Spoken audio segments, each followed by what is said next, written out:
Bismillahirrahmanirrahim. Assalamualaikum warahmatullahi wabarakatuh.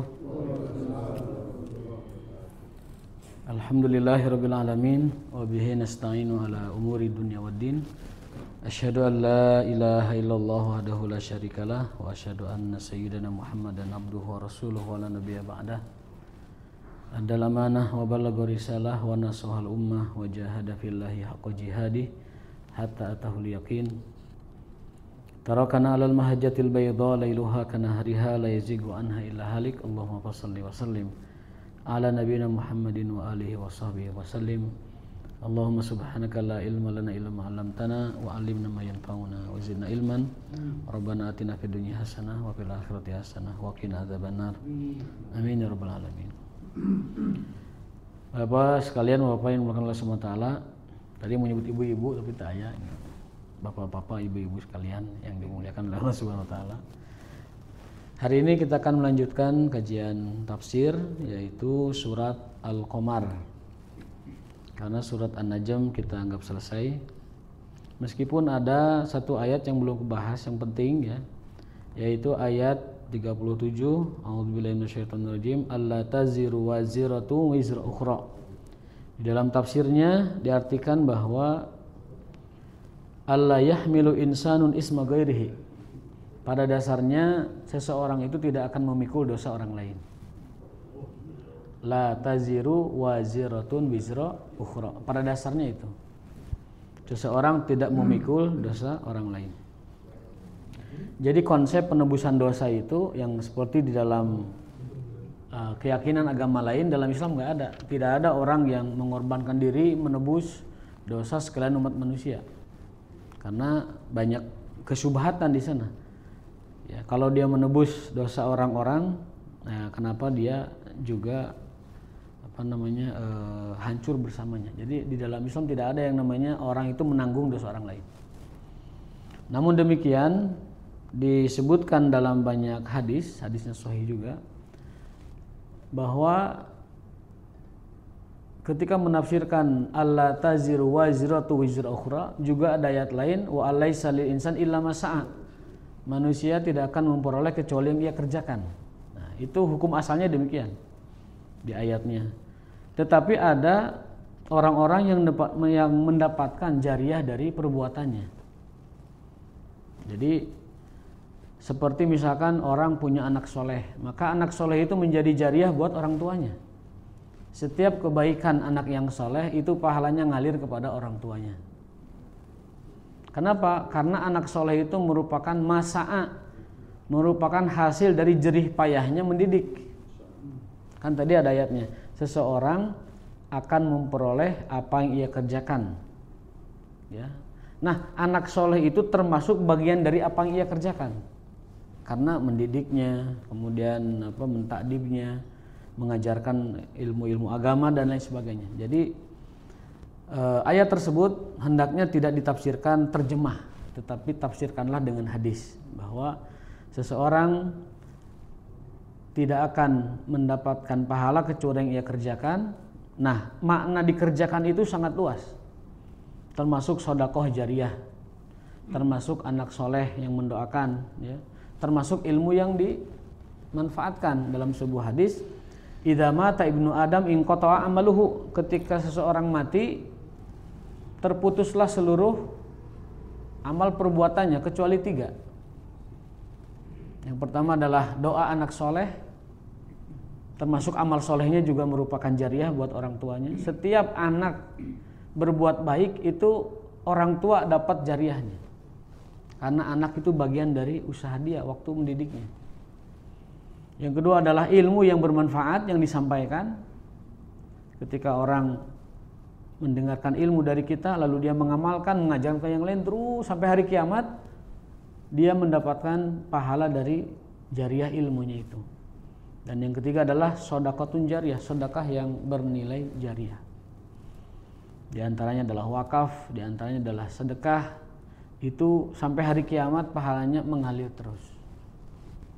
Yang alhamdulillah ya, kemarin kita punya proyek air misalkan, itu sampai hari kiamat air itu dipakai untuk ibadah mendapatkan pahalanya terus. Itu investasi yang paling beruntung untuk kehidupan kita nanti di akhir. Begitu juga ini dosa, bahwa orang itu tidak memikul dosa orang lain, tetapi ada yang disebut dengan dosa jariah.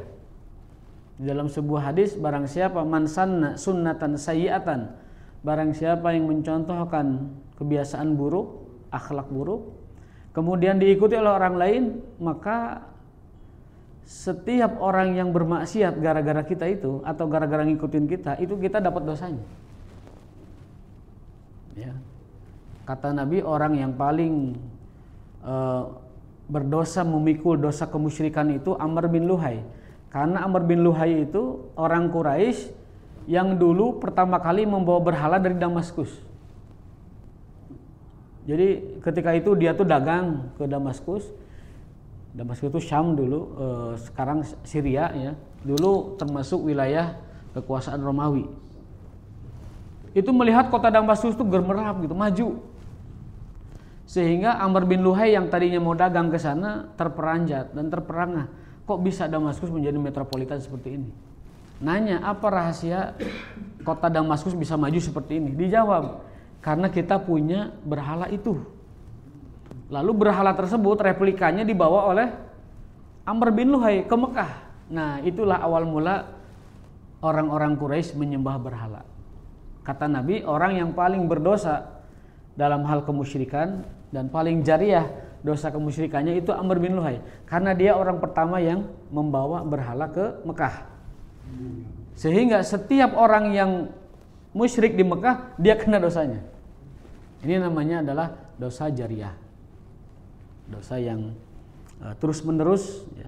Makanya kepada para artis, takutlah kepada Allah, jangan sampai Anda diikuti karena Anda public figure, diikuti oleh orang lain mendapat dosanya, dan Anda pun kebagian dosanya. Para pejabat, public figure juga sama ya, itu mendapatkan dosanya. Sampai ada pembahasan begini dalam syarah syarah Arba'in Nawawiyah ya. Kapan ketaatan itu disembunyikan dan kapan ditampilkan?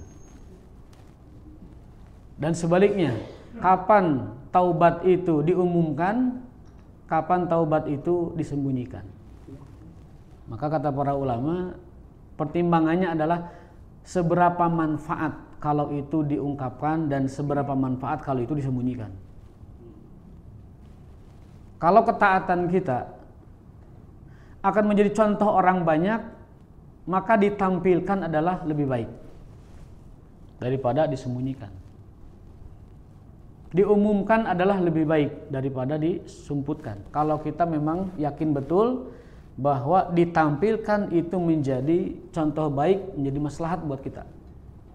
Tapi kalau sekiranya disembunyikan lebih baik, karena kita bukan public figure dan tidak ada orang mencontoh kita, maka disembunyikan lebih baik. Nah, jadi memahami riya itu jangan sempit juga. Kalau kita berkepentingan untuk menunjukkan kebaikan-kebaikan kita, wa fihi maslahatun, di dalamnya ada maslahat, maka menampilkan kebaikan adalah sebuah perbuatan terpuji. Begitu juga taubat dari maksiat. Kalau taubat dari maksiat itu penting diketahui banyak orang, maka taubat diumumkan atau disampaikan pun itu maslahat buat dia. Karena akan menjadi contoh banyak orang supaya orang juga taubat mengikuti dia. Tapi andaikan taubat itu lebih baik disembunyikan, maka baginya lebih baik disembunyikan. Ini berhubungan dengan konteks tadi bahwa ada dosa yang terus-terusan menjadi jariah, sebagaimana ada pahala yang terus-terusan menjadi jariah. Untuk itu pintar-pintarlah kita mencari amalan-amalan yang sekiranya terus-terusan menjadi kebaikan. Apalagi sekarang ada istilah ini Pak, wakaf tunai ya. Boleh banget. Ini ya, saya dulu pernah jadi ketua di daerah Minang ya. Saya kan ketua umumnya. Kalau selalu saya kalau menyumbang contoh sekian juta saya. Iya, betul. Kita menghibur teman yang lain. Apa itu amal jariah tuh. Tapi bukan ria aja. Nah, jadi ria dengan tidak ria itu setepis rambut, Pak. Iya. Kalau kita ingin diumumkan supaya diikuti, itu bukan riya. Justru kata para ulama sebaiknya diumumkan. Mengimbau mereka itu, ini kayak gini lah nyumbang gitu. Ya betul. Ini kadang-kadang orang dengan siapa diam-diam cuma 2.000 perak. Iya. Mending mana? Diam-diam 2.000 atau mendingan 10 juta diumumkan? Yang mending 10 juta diumumkan. Daripada 2.000 disumputkan. Ya kadang-kadang diam, kamu kok boleh lipat gini-gini. 2.000. Jadi dalam syarah Arba'in Nawawiyah itu tentang hadis tentang hadis ittaqillah haitsuma kunta, itu bertakwalah kepada Allah dimanapun Anda berada, baik di saat sembunyi maupun saat terang-terangan, terus bertakwa. Nah, para ulama mensyarah hadis ini, kalau ketakwaan kita diumumkan menjadi contoh baik buat banyak orang, tampilkan. Tapi kalau kita melihat disembunyikan itu lebih maslahat buat kita, sembunyikan.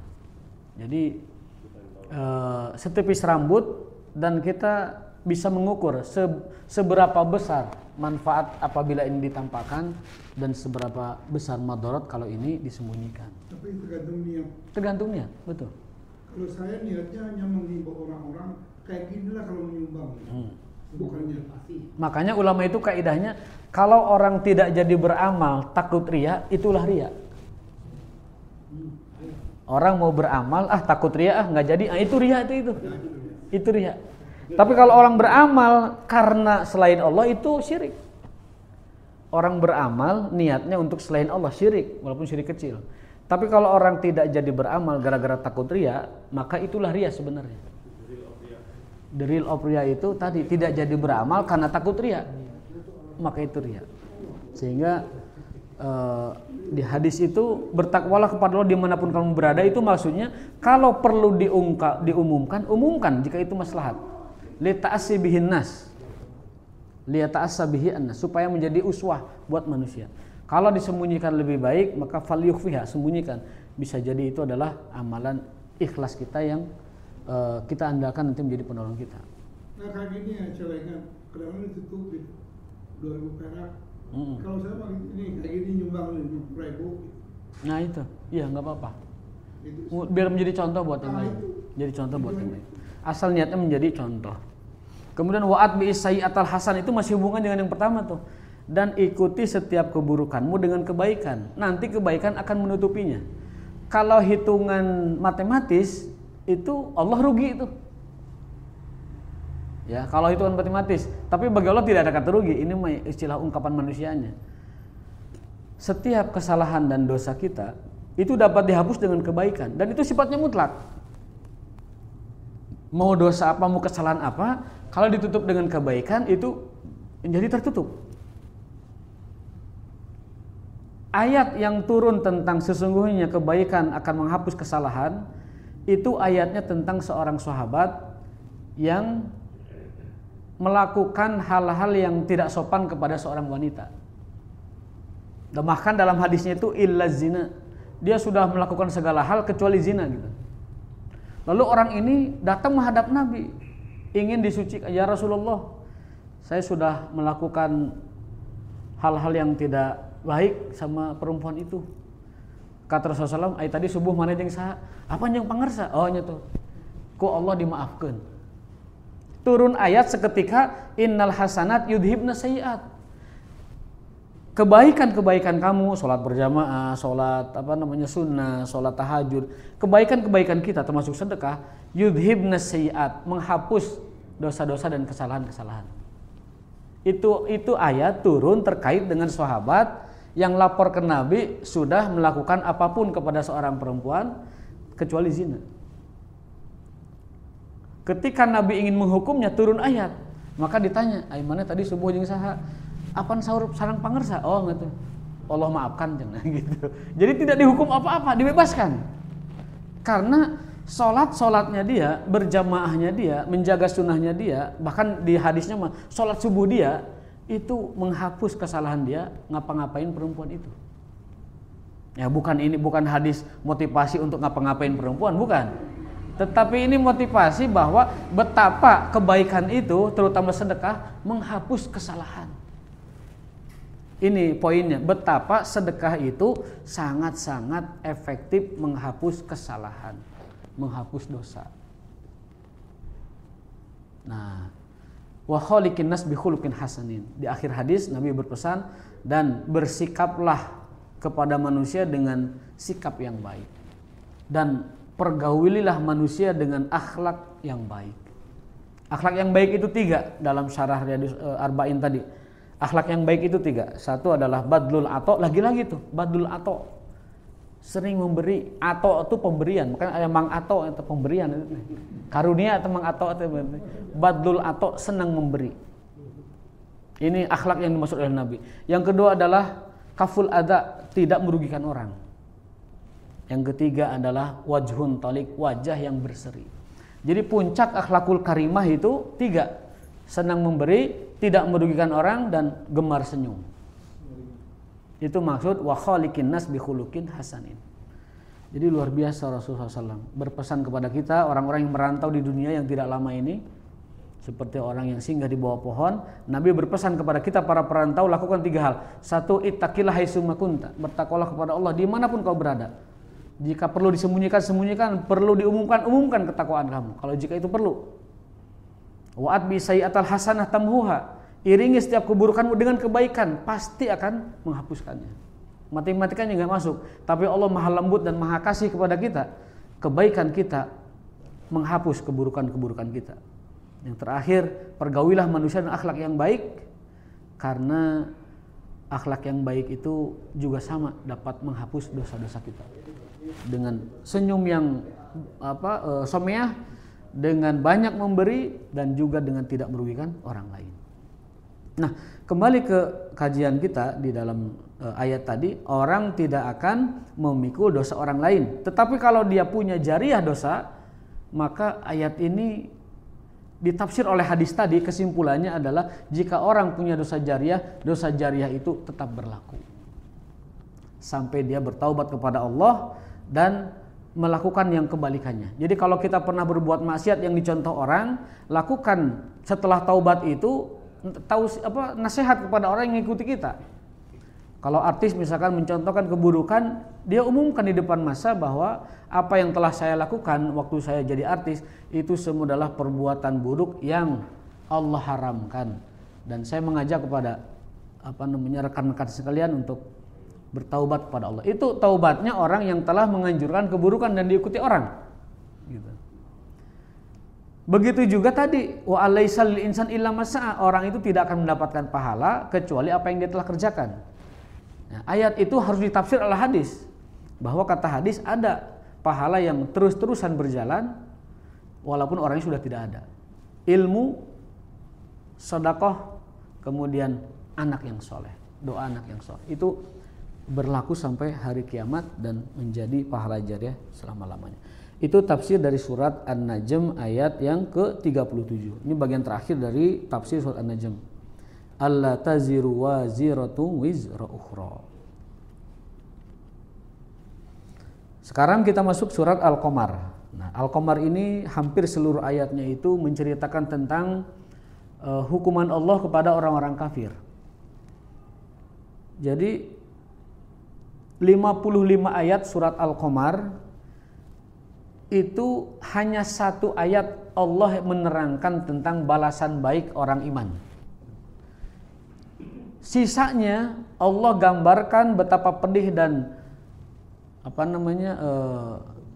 sengsaranya orang-orang yang dihukum oleh Allah Ta'ala, baik hukuman duniawi berupa azab atau hukuman ukhrawi berupa siksaan akhirat. Jadi kata para ulama, surat Al-Qamar ini semacam peringatan yang secara spesifik, secara khusus Allah mengingatkan orang-orang yang kufur kepadanya. Karena hanya 1 ayat Allah menjelaskan tentang balasan orang beriman, tapi sisanya 54 ayat kurang lebih itu menceritakan tentang kesukaran dan akibat yang akan dialami oleh orang-orang yang mendurhakainya. Al-Qamar itu bulan. Diawali dengan ayat a'udzubillahi minasyaitonirrajim, iqtarabatis sa'atu wan syaqqal qamar. Jadi bulan itu dulu pernah terbelah 2, Pak, di zaman Nabi SAW. Saat itu orang Quraisy datang kepada beliau, kalau engkau memang Nabi, tunjukkan pada kami mukjizat yang kami tidak akan mengingkarinya lagi. Mukjizat yang paling susah, membelah bulan. oleh Nabi dengan kekuasaan dari Allah, itu bulan tuh dibelah dua. Satunya terlihat di Jabal Akhshabin arah Taif, satunya terlihat di arah Mekah. Bulan memang terbelah dua. Jadi bukan bayangan bulan belah dua, bukan, atau mata digedikan, bukan. Tapi memang terbelah dua, hakikat itu. Mukjizat Nabi SAW. Tetapi sayangnya orang Quraisy setelah melihat bulan terbelah dua, tetap saja tidak mau beriman. Ya.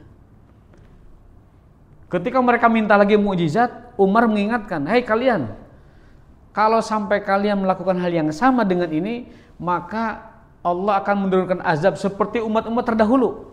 Minta bukti mukjizat, turun mukjizatnya masih kafir, disikat mereka. Untung kalian masih minta baru satu. Tapi kalau minta lagi dan ingkar, kalian tidak akan ada jalan keluar. Pasti dihancurkan. Nah, itu mukjizat Nabi SAW. Dalam keseharian kita sering menyaksikan ada orang-orang yang mungkin seolah-olah memiliki kesaktian, padahal itu bisa jadi kesaktian itu bersumber dari setan. Pernah kita bahas di pertemuan yang lalu, mungkin sebelumnya lagi, bahwa yang namanya kesaktian manusia itu ada 5 macam. Ini sekalian membahas mukjizat ya. Yang pertama, kesaktian itu adalah mukjizat namanya. Khusus para nabi dan para rasul untuk mengalahkan musuhnya dan membuktikan kebenaran risalahnya. Mukjizat. Yang kedua, irhas. Irhas itu adalah kesaktian yang Allah berikan kepada para nabi sebelum jadi nabi. Contoh Ismail yang bahasa Sunda nama nokeran tanah, tiba-tiba muncul Zam-Zam. Makanya Zam-Zam itu artinya burial-burial. Zam-Zam itu burial artinya. Itu irhas. Atau Nabi pergi ke Damaskus, awan mengikutinya terus, sehingga beliau tidak kepanasan, itu irhas. Nabi dibelah dada, itu irhas. Banyak sekali para nabi memiliki irhas sebelum nubuatnya, sebelum kenabiannya. Yang ketiga ada karomah. Karomah ini adalah kekuatan dari Allah diberikan untuk para wali demi menolong dakwahnya dan menyelamatkannya dari musuh. Para wali. Dan ciri wali itu sederhana dalam Al-Quran itu. Apa? Wa mazala abdi yataqarrabu ilayya bil faridah. Satu, mendekatkan diri kepada Allah dengan ibadah fardu. Jadi wali itu syaratnya satu, menyempurnakan, menjaga ibadah fardu. Nah, eta wali. Definisi hadis. Yang kedua, syarat jadi wali itu adalah wa mazala abdi yataqarrabu ilayya bin nawafil, melakukan ibadah-ibadah nafilah, ibadah sunnah. Jadi kesimpulannya, wali adalah orang yang sempurna ibadah fardunya dan sempurna ibadah sunnahnya. Bukan definisi-definisi lain. Itu definisi. Kalau definisi Quran, wali lebih sederhana lagi. Alladzina amanu wa kanu yattaqun. Orang yang beriman dan bertakwa kepada Allah, itulah wali-wali Allah SWT. Sehingga orang beriman itu seluruhnya wali Allah. Tapi ada yang diberi karomah, ada yang tidak diberi karomah. Ada karomahnya berupa kesaktian, ada karomahnya berupa istiqomah dalam beribadah. Maka ketika ulama ditanya, apa yang paling afdol bagi seorang wali, karomah atau istiqomah? Maka mereka menjawab, al-karomah minal istiqomah. Karomah itu sumbernya adalah istiqomah. Wal karomah wal istiqomah afdolu minal karomah. Istiqomah di dalam ketaatan itu adalah lebih afdol dari karomah. Karena apa? Karena istiqomah itu dasar, karomah itu hadiah. Maka tentunya al-aslu al-aslu qawiyun, yang namanya dasar itu lebih kuat daripada cabangnya. Untuk itu lebih baik kita dikaruniakan istiqomah daripada dikaruniai kesaktian. Karena itu lebih afdol daripada kesaktian itu sendiri. Kecuali kalau kita punya musuh. Kecuali kalau kita punya hal-hal yang membahayakan. Nah itu, jadi kewilayahan atau wilayatullah, kewalian dari Allah itu, yang pertama kata Al-Quran, alladzina amanu wa kanu yattaqun, kata hadis adalah taqarrub bil fardu wa taqarrub bis sunnah. Itu wali Allah. Jadi kalau kita melihat orang yang bisa sancang di air atau ngapung di hiber di angkasa, jangan terperangah dulu dan menyebut itu wali, bukan. Jangan-jangan itu bukan waliullah, tetapi wali syaitan. Nah, yang keempat, kesaktian itu setelah karomah adalah ma'unah. Ma'unah ini adalah pertolongan Allah atau kekuatan dari Allah diberikan kepada orang biasa yang bukan wali. Tahu-tahu kita dikejar anjing, tiba-tiba bisa ngacel karena pagar. Eta ma'unah. Dikejar musuh, tiba-tiba bisa ngacel karena tebing, celong kan itu. Pesawat jatuh, orang lain meninggal, kita selamat. Mobil tabrakan, orang lain selamat. Saya pernah cerita dulu, ada supir yang antar kota membawa orang sakit begitu. Tiba-tiba ketika dia keluar dari SPBU tertabrak oleh tronton dan mobilnya tuh rajet, gepeng. Evakuasi, pas orangnya diselamatkan langsung nangtung udar-idar.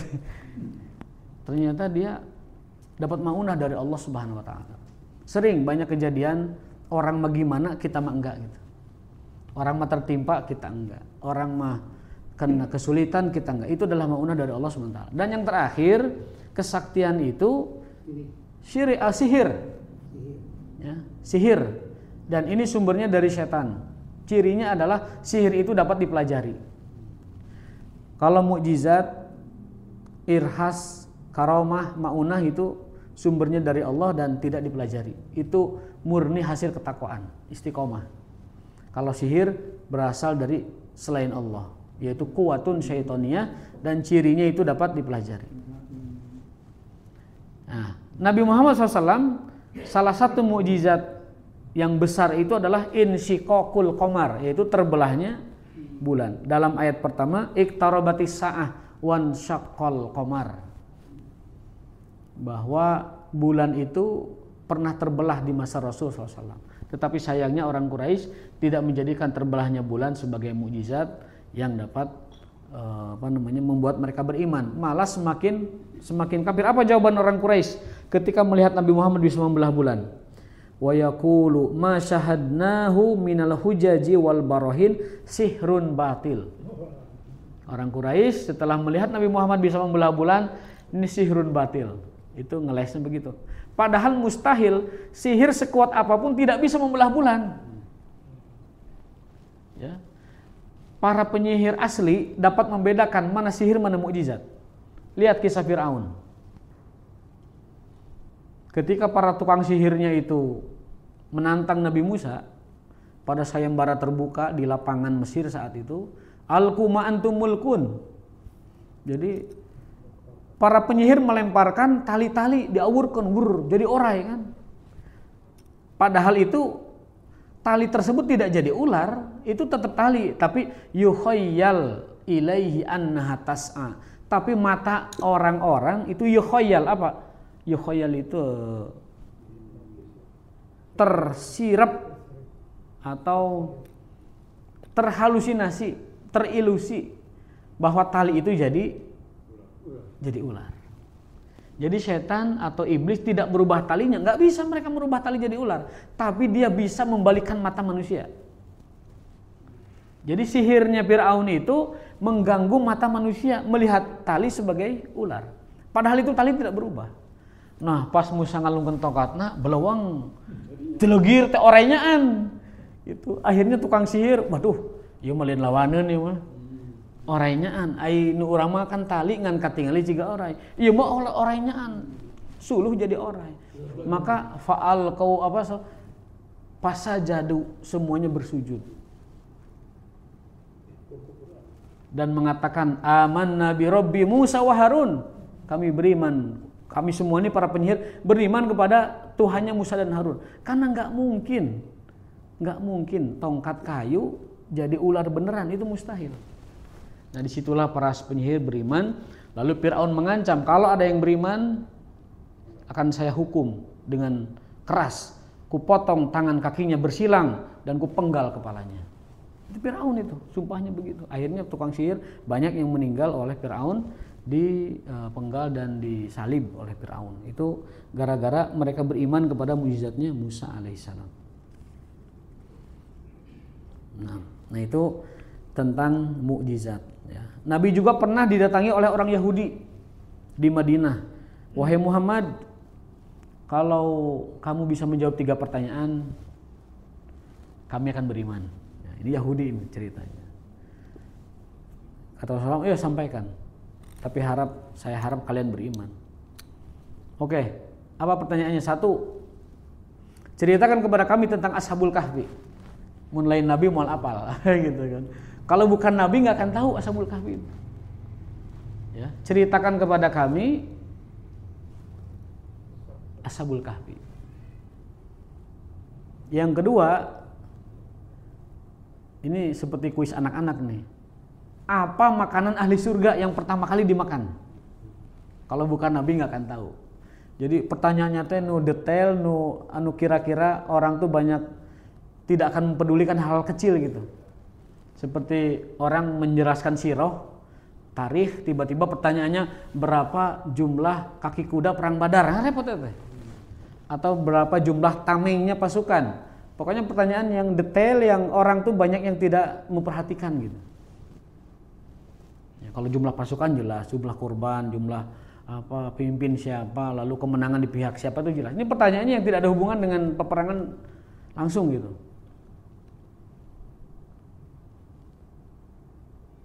Yang ketiga adalah bagaimana terciptanya laki-laki dan perempuan. Itu Nabi ditantang, di-challenge oleh orang Yahudi 3 pertanyaan. Kalau bukan Nabi mustahil tahu.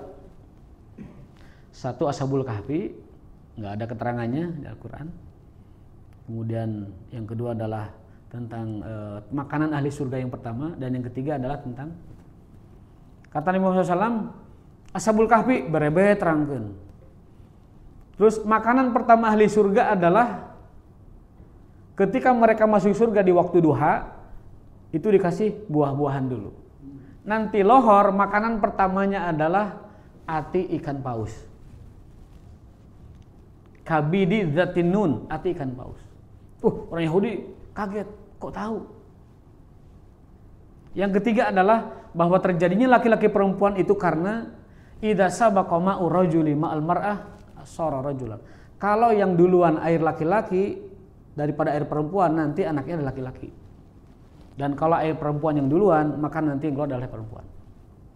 Kalau air perempuan lebih banyak daripada air laki-laki yang duluan tadi, maka anak itu akan mirip bibinya. Dan kalau air laki-laki lebih banyak, tapi duluan air perempuan, maka anak itu akan menjadi mirip omnya. Itu Yahudi terperanjat lagi, kok bisa tahu gitu, detail seperti itu. Tapi lagi-lagi apa? Aduh, Muhammad bener, NTT bener. Sayangnya kamu itu dari keturunan Ismail. Malah begitu, malah rasis jadinya. Kalau kamu bukan orang Arab, kami akan mengimani kamu. Tapi karena orang Arabnya, apunten, tetiasa ngiringan. Nah itu kalau sudah ras begitu, sudah berarti memang tidak ada niat mereka untuk beriman. Ini terdapat dalam kitab Dalail An-Nubuwah. Jadi kalau kita bercerita tentang masa lalu itu harus pakai hadis sahih. Jangan pakai kisah Israiliyat. Contohnya Nabi Musa tuh cadel katanya. Itu dari mana? Nggak ada dalilnya itu. Nggak ada. Yang ada itu adalah Israiliyat. Kisah yang turun-temurun dibawa oleh orang Israel sampai ke kita. Yang ada itu Nabi Musa memang kurang lancar bicara, tapi sedikit, tidak mutlak. Kata Imam Malik tidak mutlak, sedikit aja. Kata Imam Qurtubi juga sama dalam tafsirnya, sedikit saja. Jadi maksud Harun membantu Nabi Musa itu bukan membantu ngomong, bukan, menemani supaya lebih yakin. Kenapa? Karena Nabi Musa kepada Fir'aun itu ayah angkat dan itu segan. Lihat surat Asy-Syu'ara halaman pertama itu dijelaskan. Ketika dapat perintah dakwah, itu Nabi Musa mengatakan, aduh berat sekali dakwah kepada ayah saya. Ketika awal menyampaikan risalah, apa kata Fir'aun kepada Musa? Hai Musa, laqad kunta fina walidan, dulu kamu anak kami. Kamu waktu balita masih bayi, kami rawat, kami kasih makan, kami pendidikan, sekarang didik di istana. Laqad kunta fina walidan, kamu itu dulu kecil di kita, diasuh, di timang-timang. Walabista fi umur kasinin, dan kamu di istana ini lama loh Musa, lama di sini tuh. Kamu tuh anak kami, kesayangan kami, kecintaan kami. Coba mau dakwah digituin sama Fir'aun gimana coba? Berat. butuh pembantu itu. Makanya waj'al li wazira min ahli Harun akhi ushdud bihi azri dan seterusnya. Kemudian setelah itu Nabi Musa alaihissalam kemudian menjawab, betul bahwa aku tinggal di istanamu, tetapi ini adalah risalah dari Tuhan aku sampaikan. Lalu Fir'aun mengatakan bahwa Musa, kamu pun juga punya salah. Dulu membunuh seorang Mesir. Kata Musa, saya sudah tobat, Allah sudah terima tobat saya. Dan dosa Anda, wahai Fir'aun, lebih besar dari dosa saya. Kalau kesalahan saya membunuh orang Mesir, itu mudah taubatnya. Tapi Anda memperbudak Bani Israel, membunuh laki-lakinya dan membiarkan perempuannya. Dosa kamu lebih besar. Terus sampai akhirnya pecah kongsi itu Nabi Musa dengan Fir'aun. Ya udah, kalau gitu kamu saya tangkap dan seluruh pengikutmu akan dimusnahkan. Maka terjadilah lari ke Laut Merah dan seterusnya. Itu ayat pertama. Wa iyyaru ayata yu'ridu wa yaqulu sihrum mustamir. Tuh kata orang Quraisy bahwa mukjizatnya Nabi membelah bulan itu adalah sihir yang terus-terusan. Kalau kata orang astronomi, kalau memeriksa bulan ternyata ada tanda belahan di bulan itu, bekas terbelah. Bahwa bulan itu memang ada belahan, bekas terbelah, dan itu dibuktikan oleh sains. Jadi fisik atau pandangan orang aja? Fisik itu mukjizat. Jadi bulan terbelah itu fisik. Itulah mukjizat Nabi. Kalau tidak fisik, ya tidak mukjizat. Kalau tidak fisik, itulah mukjizat yang harus kita yakini, kita imani bahwa beliau SAW didukung oleh mukjizat. Pelajaran yang bisa kita ambil dari ayat ini yang pertama adalah ada muta'assud bil Quran nadhir syu'min. Ketika kita tidak tersentuh jiwa kita dengan Al-Quran, maka itu adalah nadhir syu'min, peringatan akan kesialan. Kalau kita punya hati tapi tidak bisa tersentuh oleh Quran, tidak bisa terpengaruh jiwa kita oleh Al-Quran, hati-hati. Nadhiru syu'min, itu tanda bahwa kita orang sial. Bahkan disebut nadhir, peringatan sebuah kesialan menimpa Anda kalau kita tidak bisa kesentuh oleh Quran. Jadi dibacain Quran tuh hare-hare gitu, dibacain Quran tuh nggak ada sentuhnya sama sekali. Tetapi ketika mendengar yang lain langsung tersentuh. Ke dalam hati itu merasa seperti siraman gitu. Tapi kedengar Quran hare-hare. Nah, kata tafsir ini itu adalah peringatan bahwa ada kesialan dalam diri kita ketika Quran tidak bisa menyentuh jiwa kita. Yang kedua, oh ya udah azan ya. Satu lagi Pak, mohon maaf. Adamul itti'az bihalakil umam sifat min sifatil kufar. Kalau orang tidak dapat mengambil pelajaran dari nasib orang-orang terdahulu, kalau orang tidak mau mengambil pelajaran dari kisah-kisah orang terdahulu, sifatun min sifatil kufar adalah salah satu sifat dari sifat-sifat orang-orang kafir. Maka jangan sampai kita menjadi orang yang tidak dapat mengambil pelajaran dari kisah-kisah orang terdahulu. Aku qouli hadza wa astaghfirullah li wa lakum wa lakum minkum subhanakallahumma wa bihamdika asyhadu an la ilaha illa anta astaghfiruka wa atubu ilaik. Assalamualaikum warahmatullahi wabarakatuh.